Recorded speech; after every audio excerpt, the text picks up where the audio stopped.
இது மாதிரி வீடியோஸ் நிறைய தொடர்ந்து பார்க்கணும்னா தமிழ் சேனலை மறக்காம சப்ஸ்கிரைப் பண்ணுங்க.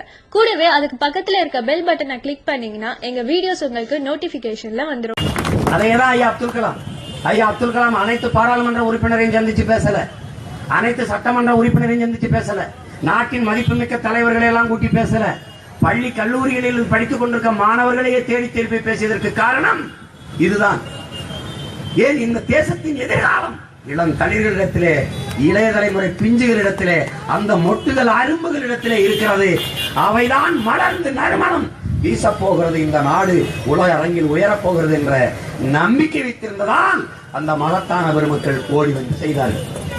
இங்கே பேசிய தம்பி ஆர்லினியன் கூட ஒன்று சொன்னார். ஐயா அப்துல் கலாம் அவர்கள் சொன்னதை கேட்டு அருமை சகோதரர் விவேக் அவர்கள் மரக்கன்றுகளை நடுகிறார் என்று உண்மையிலே நட்டார். உண்மையிலேயே பல லட்சக்கணக்கான மரக்கன்றுகளை ஒரு தனி மனிதன் நட்டுக் கொண்டிருக்கிறான் என்றால் இந்த நாட்டில் ஒரு தமிழன் அது விவேக் அவர்கள் தான். அரசு செய்ய வேண்டியதை தனி மனிதன் செய்து கொண்டிருக்கான். அதே ஐயா அப்துல் கலாம் அவர்கள் அணில் வளர்த்தேன் ஓடி போனது, கிளி வளர்த்தேன் பறந்து போனது, மரம் வளர்த்தேன் இரண்டும் திரும்பி வந்தது என்று சொன்னார். அதற்கேற்ப மரக்கன்றுகளை நட்டு வளர்த்து பலன் தருகிற மரங்களாக உருவாக்கி கொண்டிருக்கிற பணியை அருமை சகோதரர் விவேக் செய்கிறார். அதை ஒவ்வொருவரும் நாம் செய்ய வேண்டும். இது மாதிரி வீடியோஸ் நிறைய தொடர்ந்து பார்க்கணும்னா தமிழ் சேனலை மறக்காம சப்ஸ்கிரைப் பண்ணுங்க.